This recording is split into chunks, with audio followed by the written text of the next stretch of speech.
Então, meu povo, estamos voltando, né? Esse ano aí, voltando com o estudo, essa parte a parte do livro do Apocalipse. Ano passado ali tivemos ali uma introdução, os três primeiros capítulos. E hoje vamos estar dando continuidade, né? Vamos estar retomando a partir do capítulo 4, aonde nós vamos ter as visões simbólicas das lutas da igreja. Eu coloquei aqui, né, peguei aqui o título da perícope, da tradução da Ave Maria, aonde até tem umas partes boas, assim. O texto em si, ele é um texto, digamos assim, ele não é um texto não tão ruim. O problema da Bíblia da Ave Maria está nas notas de rodapé. O rodapé dela é que tem bastante coisa ali dentro. Mas enfim, como o título da Ave Maria, o título da perícope, está do capítulo 4, dos versículos 1 ao 11, está como o futuro do mundo e da igreja. O livro do Apocalipse, o próprio autor, que é São João, ele divide esse livro em duas partes, aonde nós vamos ver claramente no capítulo 1, no versículo 19, aonde nosso Senhor ordena, né, manda que ele escreva. E ele diz assim, escreve o que viste, as coisas de agora e o que acontecerá depois. Ou seja, nos 3 primeiros capítulos, nós vamos ver claramente que São João, ele olha para o tempo dele, ele olha para o passado, da qual o povo de Israel, a história da salvação já estava caminhando, e ele olha também, a partir desse capítulo 4, para as coisas que vão acontecer, para o que acontecerá depois. Porque o livro do Apocalipse, ele não pode ser visto, ele não pode ser lido, ele não pode ser interpretado de acordo com a nossa mentalidade, a nossa cabeça. E outra coisa que eu sempre afirmo, tanto o livro do Apocalipse como a Sagrada Escritura de uma forma geral, ela foi compilada para católicos. Ela foi compilada para católicos. Então a interpretação, a leitura, a chave de leitura, a forma de se estudar não é sozinho. Repito, não é sozinho. É sempre com a igreja, é sempre apoiado no Sagrado Magistério e também na Sagrada Tradição. Aí na tradução da Ave Maria, vai dizer, escreve, pois, nesse capítulo 1, versículo 19, escreve, pois, o que viste, tanto as coisas atuais como as futuras.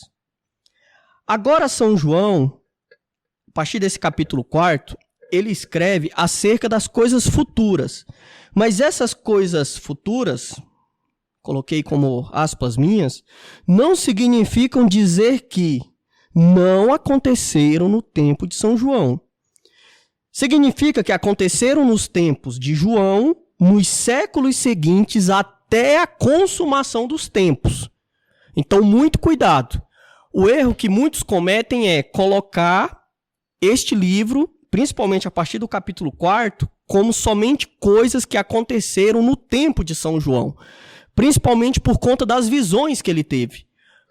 Um exemplo que eu dou, alguns capítulos aqui para frente, nós vamos estar vendo a figura da representação da besta, do 666, da qual tem um simbolismo que quer dizer que era o imperador da época, né, a figura do Estado de César Nero, aonde esse era aquele que no momento estava perseguindo a igreja.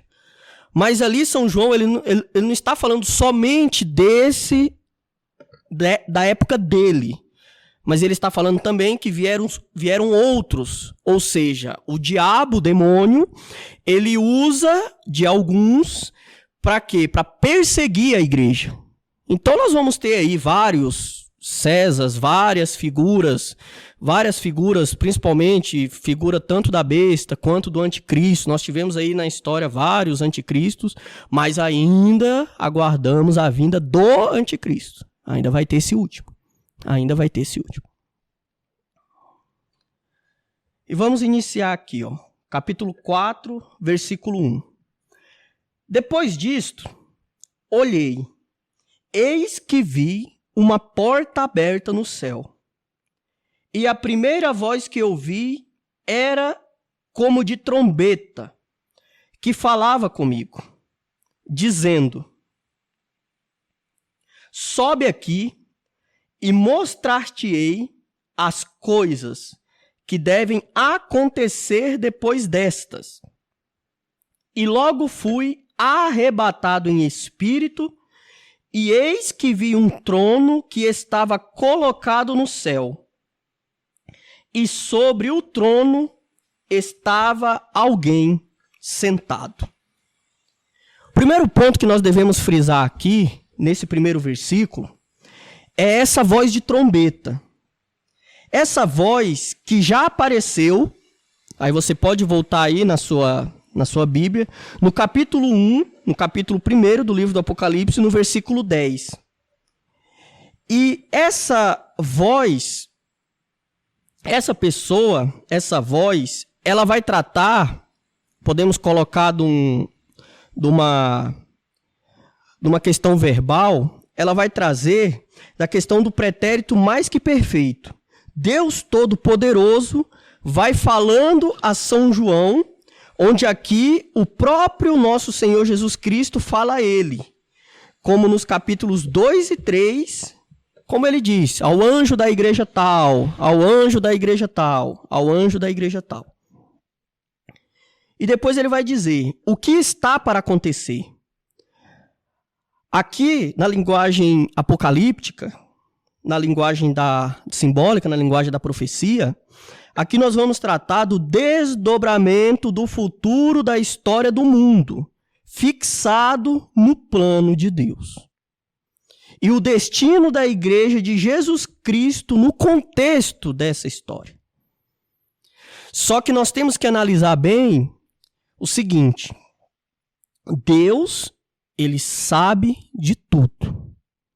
Deus é o mesmo. Carta aos Hebreus, São Paulo vai nos dizer que Deus é o mesmo ontem, hoje e sempre. Então podemos trazer aqui claramente que são coisas que irão se desdobrar do futuro da história do mundo. Só que essa história do mundo ela está fixada no plano de Deus. Aí alguns cometem um erro, e aqui nós colocamos Aqui no Brasil é muito forte isso nos presbiterianos, né, que vem de linha calvinista, que eles têm por predestinação uma predestinação absoluta, aonde a vontade humana ela não coopera, onde o livre-arbítrio não age. Ou seja, se a pessoa ela nasce predestinada ao inferno, independente dos méritos que ela tenha, ela vai arder no fogo do inferno. E para nós já é totalmente diferente. Para nós que temos a doutrina verdadeira, nós, por graça de Deus, por méritos de nosso Senhor Jesus Cristo, em primeiro lugar, que méritos são esses? Principalmente o batismo. Logo que sem o batismo, nós não adentramos essa porta. Aqui eu não vou entrar muito na questão das formas de batismos aceitas e tudo mais. Santo Tomás de Aquino vai discorrer essa teologia belíssima acerca dos tratados dos sacramentos. Só que essa vontade de Deus para conosco, esse tempo fixado, nós devemos entender bem que quando Deus fixa o futuro, não é no sentido estrito do tempo, porque Deus sabe de tudo que vai acontecer, porém Ele o sabe em virtude dos nossos méritos. Olha que interessante isso. Deus o sabe em virtude dos nossos méritos. Em virtude dos nossos méritos. Nesse sentido que se une, em resumo, a vontade humana unida com a vontade divina. Unido com a vontade divina. Versículo 2. E logo fui sobre o trono. Estava alguém sentado.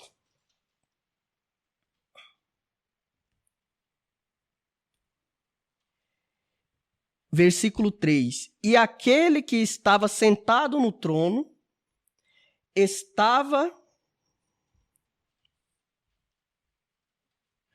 E aquele que estava sentado no trono era no aspecto semelhante a uma pedra de jaspe e de sardônica.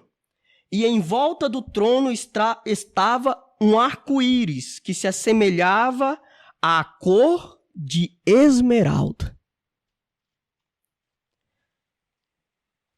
Aqui São João, quando ele é arrebatado, nós devemos compreender que aqui se trata de um arrebatamento lúcido. Alguns pensam que o arrebatamento da qual São João passa no livro do Apocalipse é um arrebatamento onde ele perde os sentidos, onde ele não entende nada. Aí alguns já pegam isso e já associam isso a uma gnose. Não é nada disso.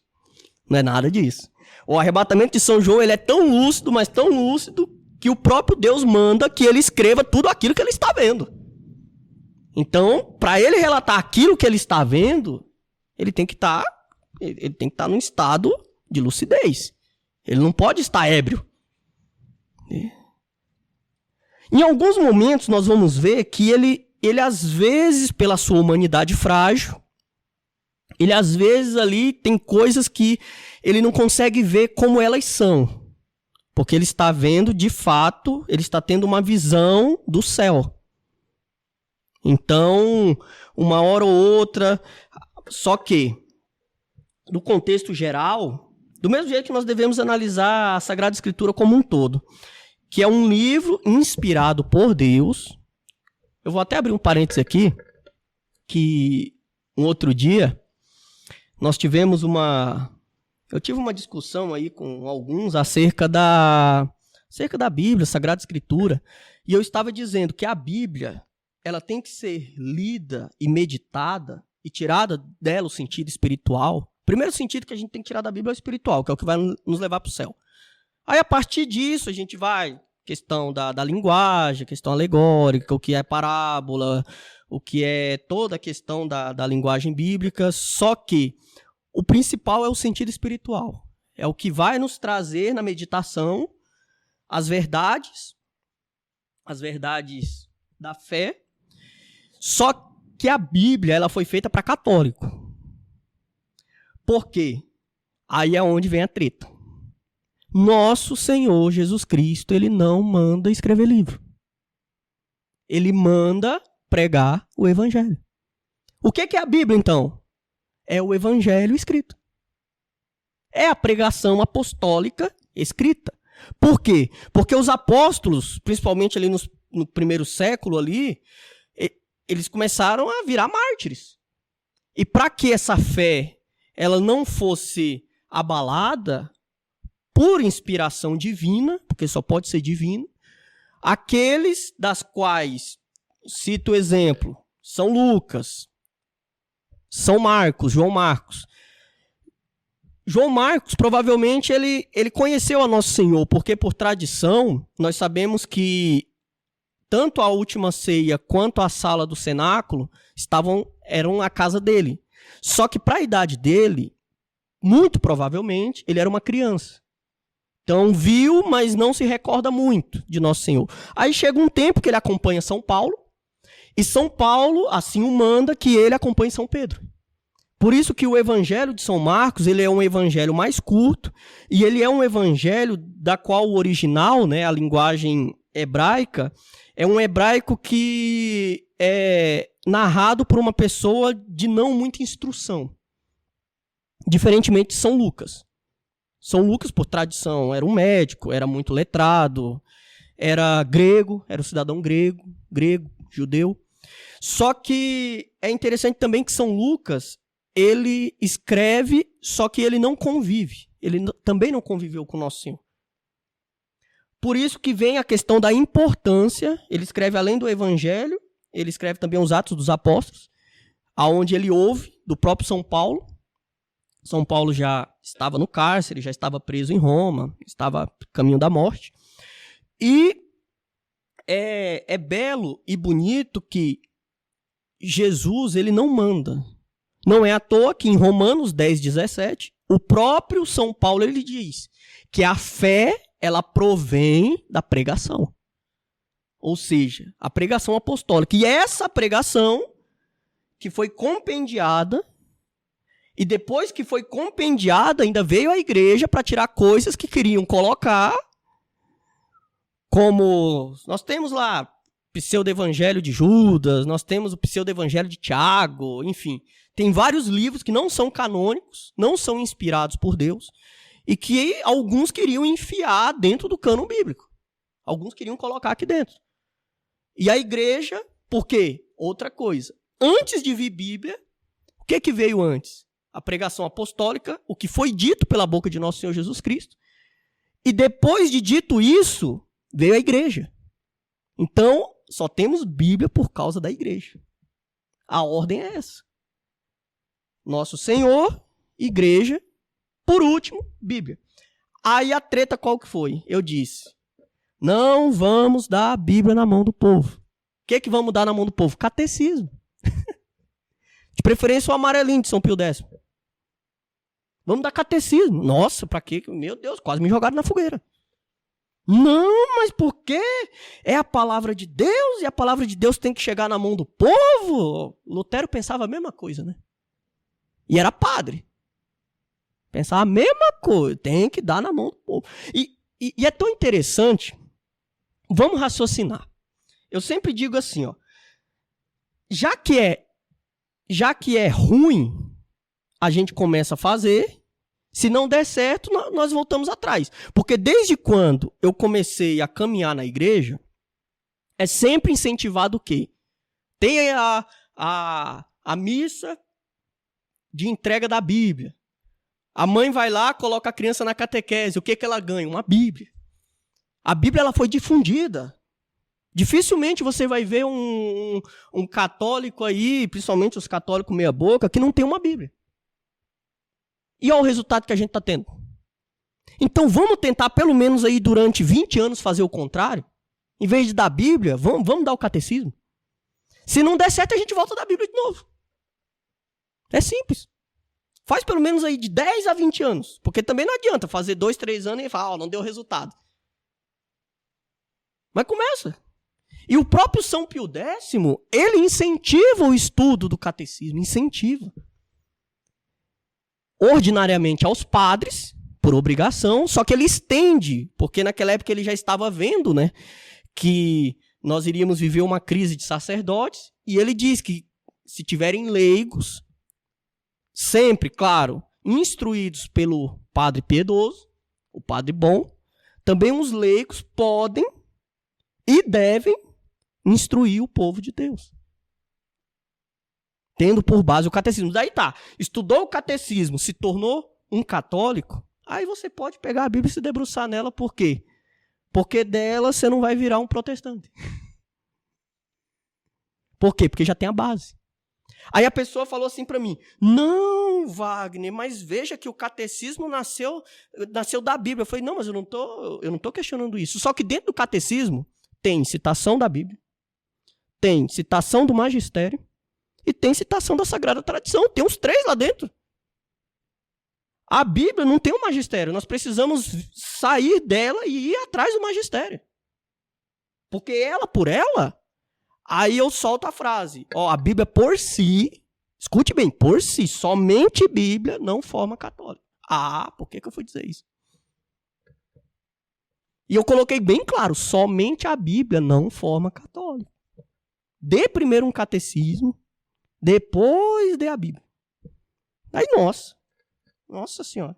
Aí pronto. Mas enfim. Aí o que ocorre? Nesse versículo 2, nós vemos que esse arrebatamento de São João, ele é um arrebatamento lúcido e ele sabe perfeitamente o que se passa, do que se passa. No céu havia um trono e no trono alguém sentado. Nos narra no versículo 2.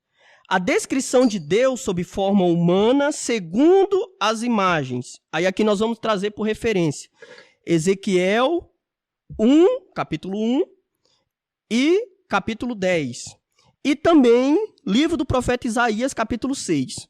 Essa imagem já se encontra no Antigo Testamento. São João, quando descreveu suas visões, as fez com imagens do Antigo Testamento. Olha como que o Espírito Santo age. É por isso que é bom se conservar uma vida de estudo.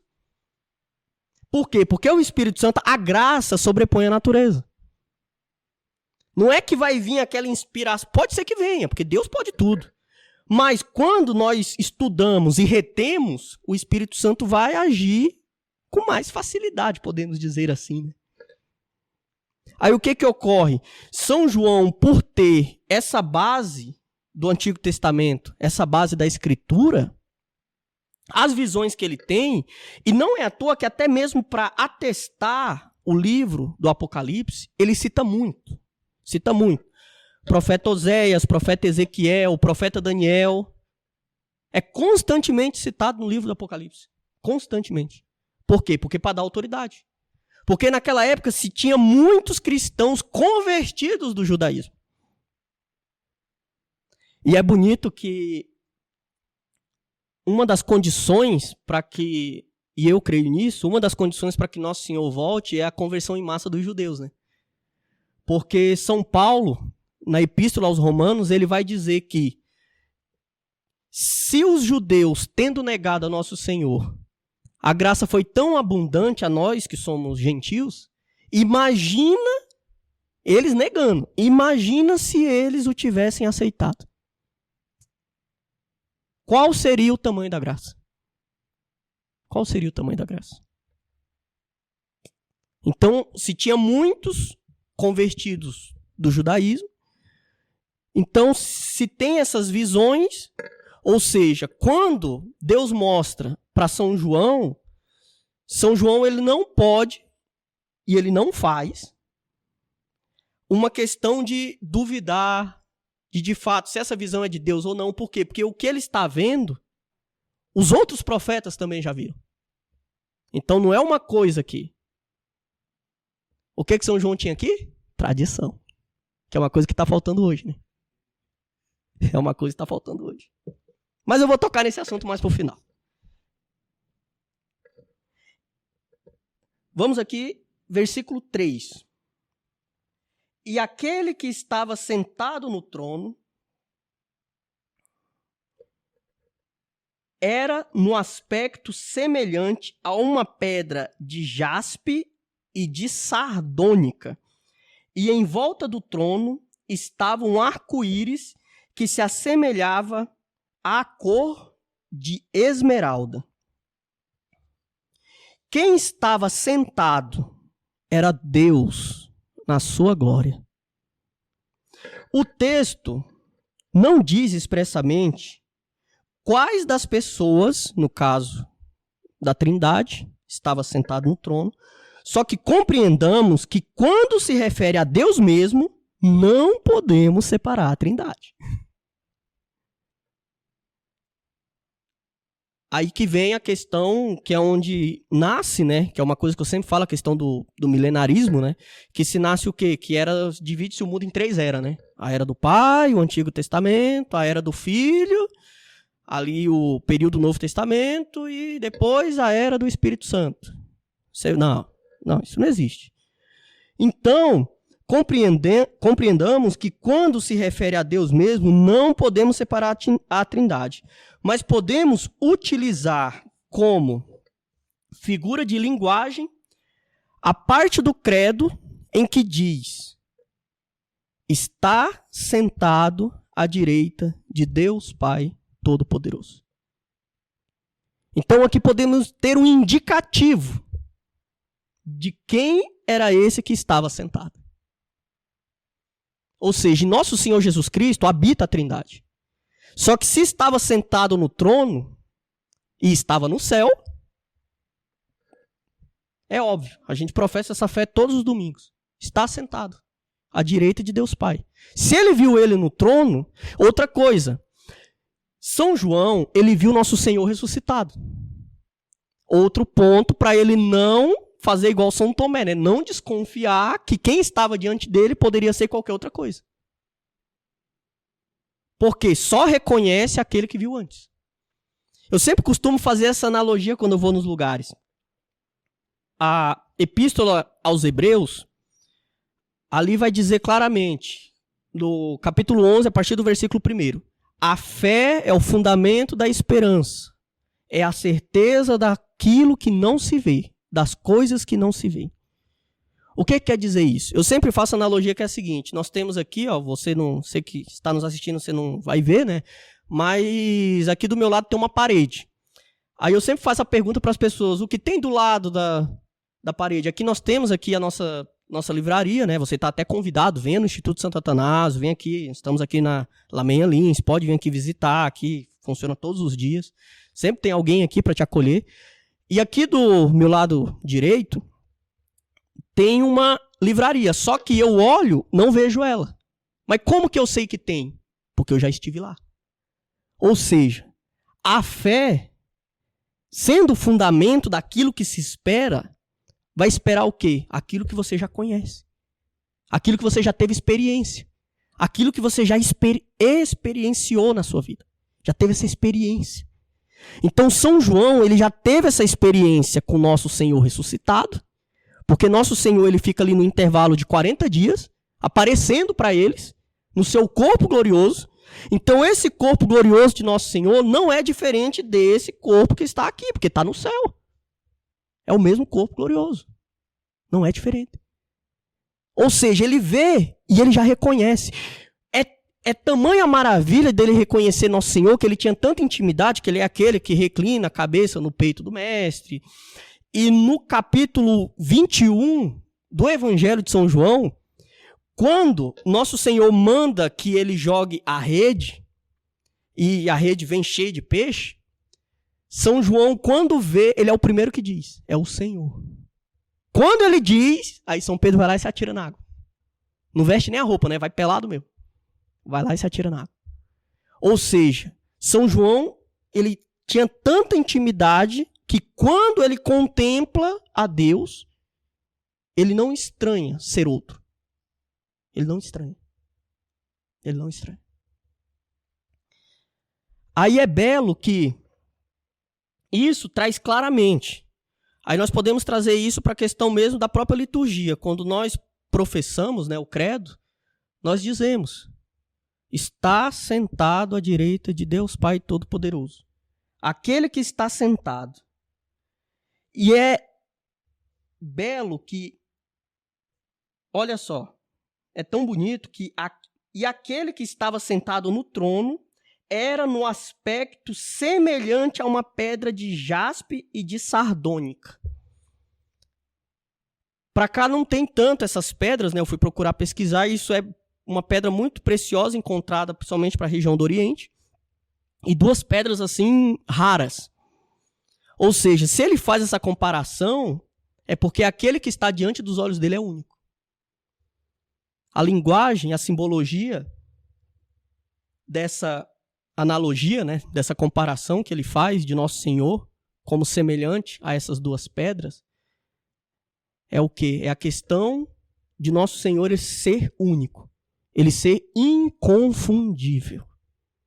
Ele ser inconfundível. É como está escrito lá em São João, no capítulo 4, onde Nosso Senhor ele encontra aquela mulher à beira do poço. Ela tem um diálogo ali com ele, ela conversa com ele. E depois ela o reconhece como o Senhor, como o Messias. Ou seja, aquele que tem um encontro pessoal com Jesus, ele muda de vida. Ele se torna outra pessoa. Ele se torna outro. Aquele que tem um encontro genuíno. E eu não estou falando aqui de sentimentalismo, aquele que tem de fato um encontro. Nosso Senhor ele vai dizer, Evangelho de São João, no capítulo 10, as ovelhas escutam a minha voz. Ali ele está dizendo o quê? Pode ser que venham outras vozes, né? mas a ovelha, o cristão, escuta a minha voz. E em volta do trono estava um arco-íris que se assemelhava à cor de esmeralda. Aqui o arco-íris não tem nada a ver com LGBT. Outro dia eu estava conversando ali com o meu compadre, né? E acho que foi ontem, né? E eu dizendo que o diabo, ele não cria nada. Ah, foi hoje, né? Então, o diabo, ele não cria nada. Ele deturpa a criação de Deus. Deus criou o homem e a mulher, diferentemente dos outros seres que ele criou, que ele vem criando e dizendo, isso é bom, isso é bom, isso é bom. Quando ele cria o homem e a mulher, a sua imagem segundo a sua semelhança, ele diz que era muito bom. Aí o que o diabo foi lá? Foi lá e fez com que o homem e a mulher tentou e eles foram lá e pecaram. Ou seja, tudo aquilo que Deus cria, por quê? Porque na Sagrada Escritura, no Antigo Testamento, quando houve o dilúvio, a forma do reestabelecimento da aliança entre Deus e os homens foi colocado um arco-íris. Ou seja, no Antigo Testamento nós tivemos essa aliança, onde depois veio a aliança definitiva, que é quem? Nosso Senhor Jesus Cristo. Por isso que o trono ele vem de autoridade. Aquele que está sentado diante, aquele que tem autoridade, e atrás dele tem o arco-íris, ou seja, Deus, nosso Senhor Jesus Cristo, verdadeiro Deus, verdadeiro homem, com a aliança definitiva. Gente, São João vendo tudo isso, não tem como ele falar, cara, não é o Senhor. Porque o que ele viu, o caminho aponta para todos os lados, né? Como é igual aquele livro do Dr. Scott Hahn, né? Todos os caminhos levam a Roma, não tem pra onde correr. Não tem pra onde fugir. Ou seja, essa aliança, esse arco-íris que ele vê, é o símbolo. É o símbolo da aliança. E a aliança definitiva que nós temos entre Deus e os homens é nosso Senhor Jesus Cristo. É a nova aliança. É a aliança nova e definitiva. Aliança nova e definitiva. Continuemos, versículo 4. E em volta do trono estavam outros 24 tronos. E sobre estes tronos estavam sentados 24 anciãos vestidos de roupas brancas, e nas suas cabeças coroas de ouro. Ou seja, nós temos a imagem de Deus na sua glória, sentado em seu trono, e em volta desse trono outros 24 anciãos. Os 24 tronos evocam a assistência de Deus no governo do mundo. Cristo Rei. E os 24 anciãos são homens que alcançaram o prêmio estipulado. Quem são esses? Os santos. Aqueles que nós vimos aqui, alguns versículos aqui para trás, né? O próprio livro do Apocalipse, aqueles que tiveram as suas roupas alvejadas. Aqueles que são os santos, que estão na glória dos céus. E por que 24? Aqui nós temos por simbolismo que 24, 12 mais 12. Então aqui nós vamos ter do Antigo Testamento as 12 tribos de Israel. Nós vamos ter no livro das Crônicas também, que nós temos lá 24 classes sacerdotais da tribo de Levi.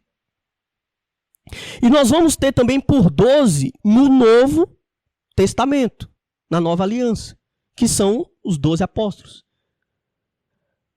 Então nós tivemos Antigo e Novo Testamento unido, aqueles que alcançaram a glória do Antigo e do Novo. Ou seja, a igreja, no seu conjunto de santos, em volta do trono. Uma figura que pode representar bem, para auxiliar aí na nossa imaginação, onde nós temos vários quadros, né? Que nós temos o rei sentado e de um lado e do outro a sua corte, os seus ajudantes.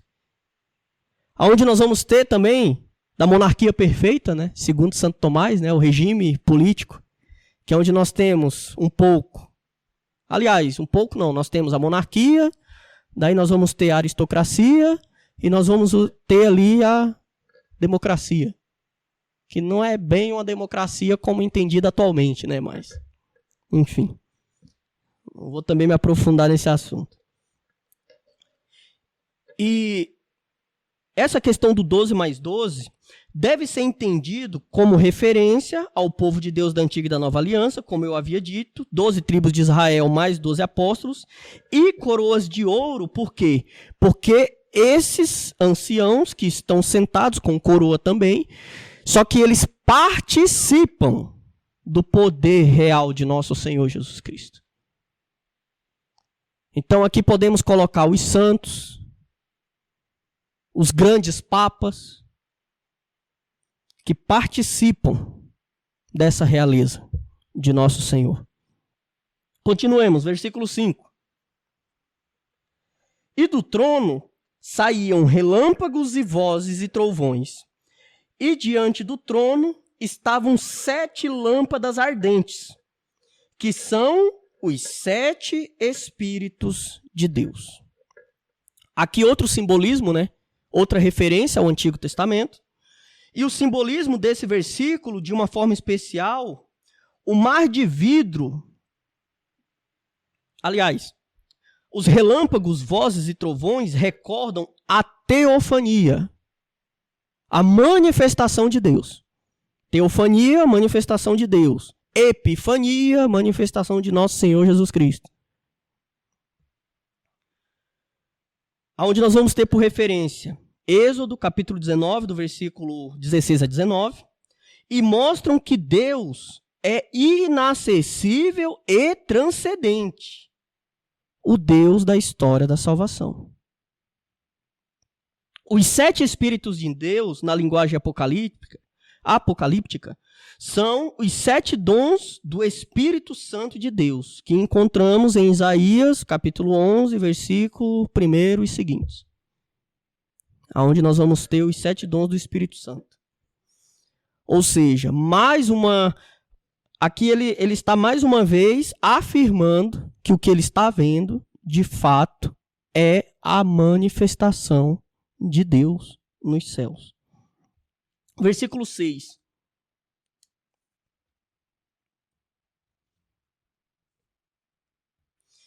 E em frente do trono havia como mar de vidro semelhante ao cristal. E no meio do trono e em volta do trono, 4 animais cheios de olhos, por diante e por detrás. Desse versículo 6, a questão da linguagem do Apocalipse para esse versículo, é interessante que ele vem de uma forma muito especial.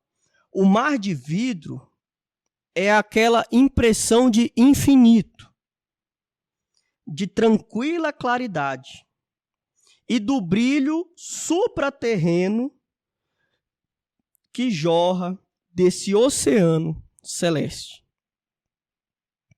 A questão de infinitude, a questão de que não tem fim. Essa visão que ele tem é clara, claríssima. Em frente do trono havia como um mar de vidro semelhante ao cristal. Ou seja, ele olhava e via além. Além. Via além. Versículo 7. E o primeiro animal era semelhante a um leão.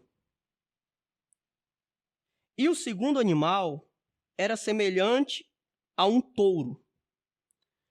E o terceiro animal tinha o rosto como de um homem. E o quarto animal era semelhante a uma águia voando. desde Santo Irineu de Lyon, aonde foi bispo, né, de Lyon, região da Gália, hoje atualmente a França. Desde Santo Irineu, a tradição da igreja viu nesses animais a figura dos 4 evangelistas. Aqui nós vamos ter o leão, um touro, o homem e uma águia.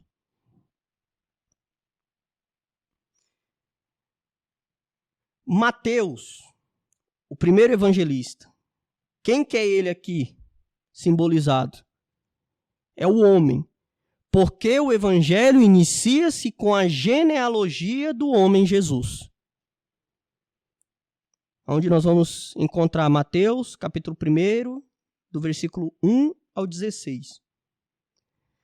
O outro evangelista, Marcos, Santo Irineu vai dizer que está simbolizado na figura do leão, porque inicia-se com a pregação de São João Batista no deserto, o lugar onde habitava o leão.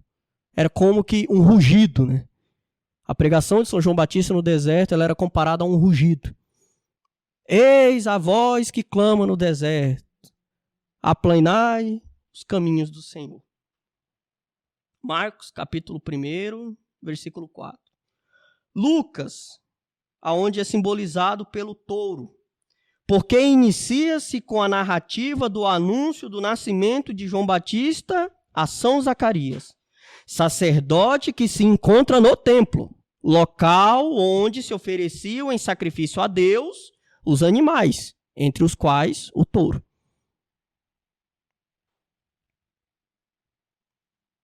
E por último, São João, simbolizado pela águia, porque inicia com a narrativa da existência eterna do Filho de Deus, numa linguagem alta e rebuscada, que tem início nas alturas misteriosas de Deus, simbolizadas pelo voo altaneiro da águia.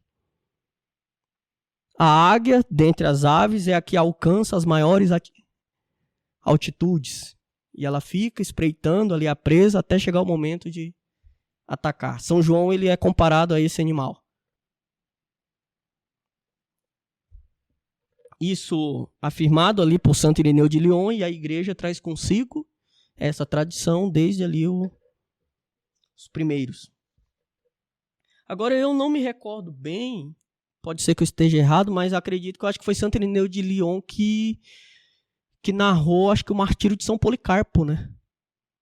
Eu não sei bem, mas qualquer coisa aí procurem aí que...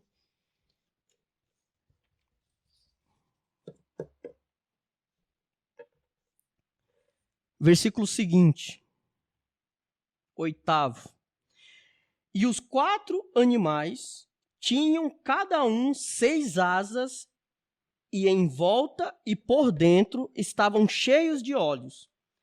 E não cessavam dia e noite de dizer: Santo, Santo, Santo, o Senhor Deus onipotente, que era, que é e que há de vir.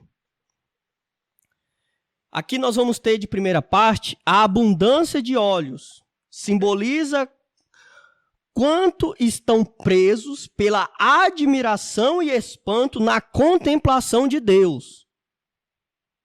O excesso de olhos simbolizam isso. Ou seja, todos os olhos estavam voltados a contemplar e a admirar. É uma coisa que está faltando, né? É o que está faltando. Eles tinham 6 e todos estavam olhando e contemplando a face de Deus. A gente que só tem 2, a gente se distrai, né? É interessante isso. Mas a pergunta que fica é: por que cada animal tinha 6 asas? Porque, como nós vimos em uns capítulos anteriores, o livro do Apocalipse ele é cheio de simbolismo. Onde nós temos principalmente, né, a questão da linguagem profética, mas nós vamos ter também a questão simbólica. E São João ele usa de muitos números, né? 24, 12 anciãos. Ele usa muito o número 7. E nós sabemos que o número 7, ele é sempre relacionado a nosso Senhor. O número 7, o número da perfeição. O número da perfeição. Só que, porque 7, como já vimos, se trata do número que simboliza a perfeição, que é Deus, o perfeitíssimo.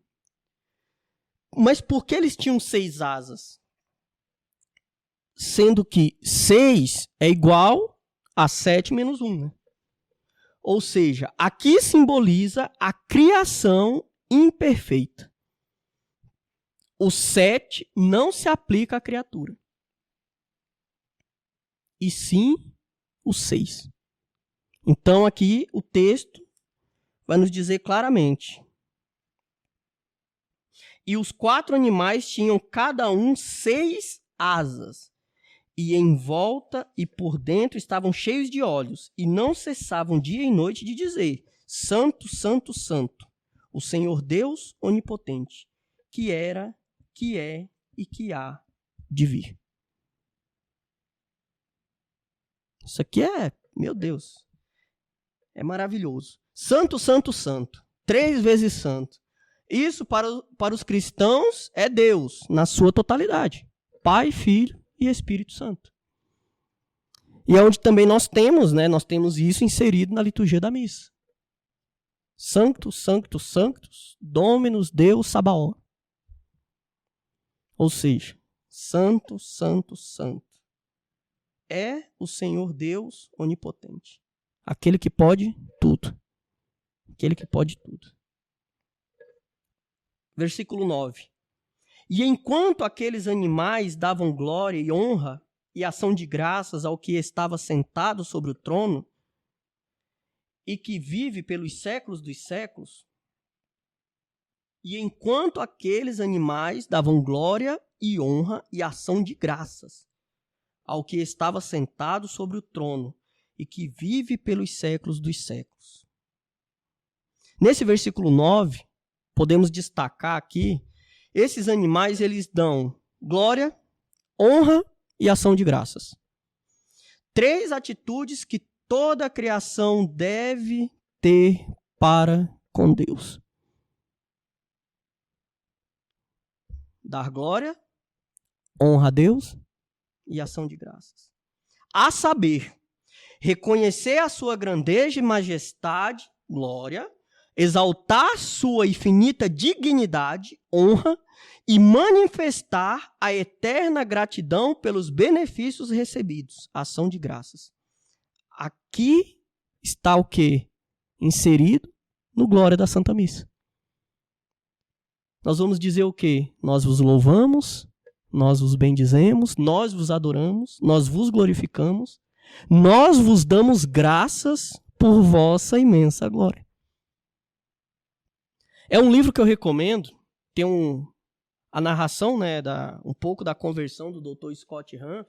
Tem um livro dele que se chama O Banquete do Cordeiro, que é a Santa Missa segundo um convertido, aonde ele vai, em resumo, né, ele vai estudar e ele diz, não, mas se de fato essa missa de fato é de Deus, então eu vou assistir ela e vou ver como que é. E ali ele faz uma analogia da Santa Missa, do sacrifício de Nosso Senhor Jesus Cristo, com o livro do Apocalipse. E muitos dos elementos, por quê? Porque o sacerdote, ele caminha para sacrificar, ele caminha em direção ao altar, ele caminha, o altar simboliza Deus, então ele vai de encontro a Deus. E aí o povo, juntamente, vai cantando, né, rezando, glória, santo, enfim. E no versículo 10, os 24 anciãos prostravam-se diante do que estava sentado no trono e adoravam o que vive pelos séculos dos séculos e lançavam suas coroas diante do trono, dizendo. Ou seja, eles ficavam depondo, né, tirando sua coroa e lançando diante do trono. Isso quer dizer o quê? Os anciãos dão glória a Deus pelo poder que Ele, Deus mesmo, lhes concedeu. Aquilo que tu me deste, ó Deus, eu reconheço que veio de ti. Essa atitude deles de depor a coroa, tirar a coroa e lançar diante do trono é o reconhecimento que aquela coroa não pertence.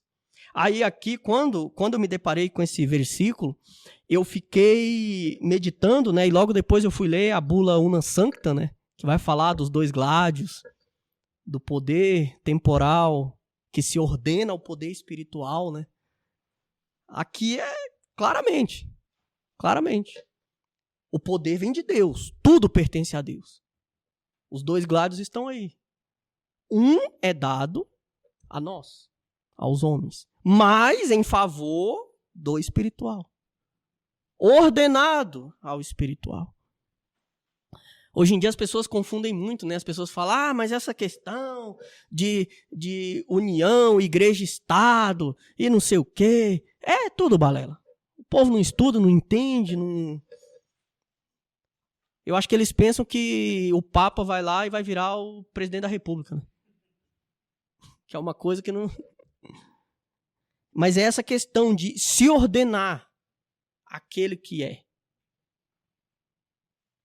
Deus, quando se manifesta, ele diz, eu sou aquele que é. Ou seja, de Deus procede tudo. De Deus procede tudo, todas as coisas. E, por fim, no versículo 11, tu és digno, ó Senhor nosso Deus, de receber a glória e a honra e o poder, porque criaste todas as coisas, e pela tua vontade é que elas subsistem e foram criadas.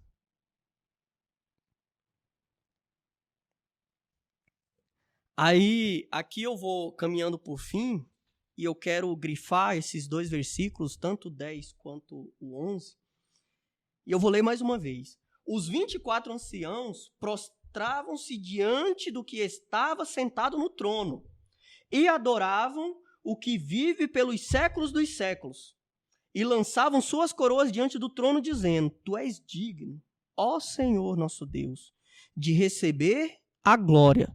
Então, se eles achavam, e que muitos acham, porque por ter uma coroa a glória é tua, aqui eles estão mostrando claramente que não é, a glória é de Deus. E aqui eu vou fazer uma menção que eu quero trazer para dentro desse contexto o lema dos jesuítas. Ad maiorem Dei glória, para a maior glória de Deus. Seria tão bom, né, se os jesuítas voltassem, né, a viver isso. E quando eu digo jesuíta, eu estou me referindo a todos, viu? Não escapa ninguém. Não é porque virou bispo que vai deixar de viver a regra, né?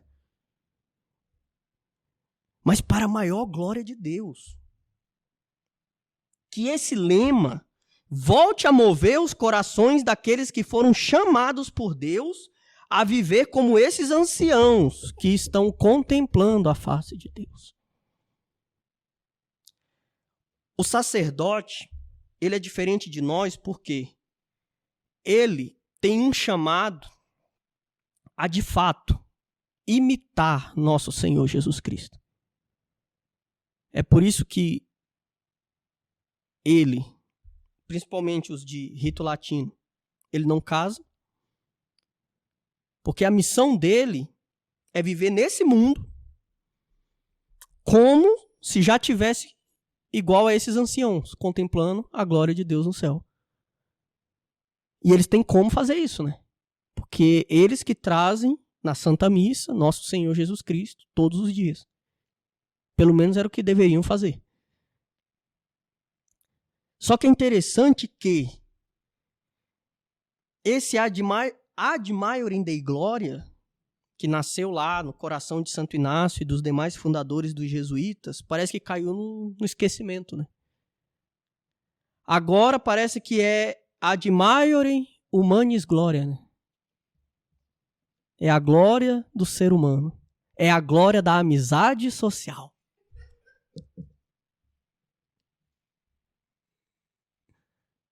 é a glória da amizade social. E que esse lema, que de fato voltemos e nos coloquemos, trazendo isso por tradição, olhando para trás. Olhando para trás sempre. Porque a gente não tem um dom de prever o futuro, a gente olha para trás. Nós vemos, gente, nós temos que ver perfeitamente que a Igreja Católica, ela não foi fundada na década de 60. A Igreja Católica, antes da década de 60, ela já existia. Ela já tinha santos. Ela já tinha papas. Ela já tinha um magistério. A Sagrada Tradição também já estava com ela. A Sagrada Escritura já tinha sido toda compilada. Ou seja, imitemos São João. São João, quando ele vai tratar de todo o livro do Apocalipse, ele cita o quê? O Antigo Testamento. Ele cita o que ele tinha por tradição. Ele cita o que ele tinha por sagrada tradição. E ele, sendo apóstolo, ele também veio dele a continuação dessa tradição. Quando ele morre por ser o último apóstolo, a sagrada tradição com ele encerra. Vem ali os padres apostólicos, que não que eles foram apóstolos, mas que eles aprenderam com os apóstolos. E aqui eu volto a citar, nós tivemos aí São Policarpo de Esmirna, né, que por tradição, não sagrada tradição, mas por tradição, nós temos ele como discípulo, né, de São João, onde eu disse numa outra palestra que esse anjo da igreja de Esmirna, da qual São João escreve, muito provavelmente era São Policarpo, que estava lá já, onde ele foi mártir, onde ele tentaram assar ele vivo, ele não morre, depois, enfim, com uma lança nele, aí sim ele morre. E é bonito e belo que viver com esse lema dentro de si, para a maior glória de Deus, é de fato se despojar da coroa. É de fato se despojar do humanismo, é de fato se despojar da falsa religião, é de fato se despojar dos próprios pensamentos e principalmente dos pensamentos revolucionários.